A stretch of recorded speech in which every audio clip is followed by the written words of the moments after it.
heard of hate groups impacting areas like Mount Sterling and Corbin, and now Winchester is experiencing a situation of its own. Flyers from the nationalist group Patriot Front were found on North Main Street in downtown Winchester. Police officials say although it is not confirmed as to whether the flyers were placed downtown by locals or outsiders, they say this is an isolated incident they are continuing to investigate. We're extra patrolling the downtown area. We've got officers that are out on bike patrol, officers that are out on foot, and officers in their vehicles. Keeping an eye out to see if we see anybody that's spreading these flyers out there.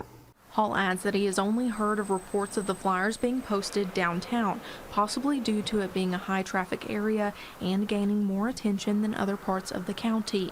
Hoping to continue enforcing no hatred in their community. In Winchester, Alyssa Williams, WKYT.